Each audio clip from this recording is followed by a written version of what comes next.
En Afrique, 29 millions de personnes pourraient subir une extrême pauvreté du fait de la crise sanitaire du coronavirus, selon la Commission économique des Nations Unies pour l'Afrique. Même si le continent est loin d'avoir atteint le pic en termes de personnes contaminées, les Nations Unies soulignent que les mesures de confinement établies dans 42 pays africains pour protéger les populations de la pandémie de Covid-19 ont déjà coûté environ 69 milliards de dollars par mois à la région. Ces mesures devraient avoir un impact négatif sur la mise en œuvre du développement durable sur le continent.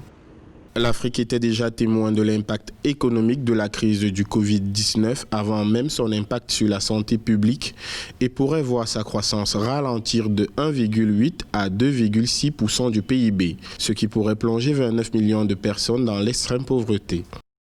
Pour Vera Songué de la Commission économique des Nations Unies pour l'Afrique, il est important de repenser les fondements de l'économie africaine pour une meilleure reprise après la crise sanitaire. Cela passe par l'amélioration de la gouvernance économique, le développement de l'économie numérique, l'atténuation de l'impact du changement climatique, mais aussi la refonte des systèmes financiers.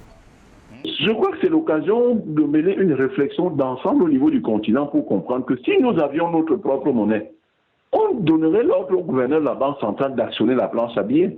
D'autre part, au mois de novembre, je crois peut-être le mois de novembre, il y a une date chaque année là qui est la date de l'industrialisation en Afrique. Mais c'est uniquement la forme. C'est l'occasion pour l'Afrique maintenant de penser effectivement. Le Covid doit venir faire remonter en surface l'enjeu majeur de l'industrialisation de l'Afrique.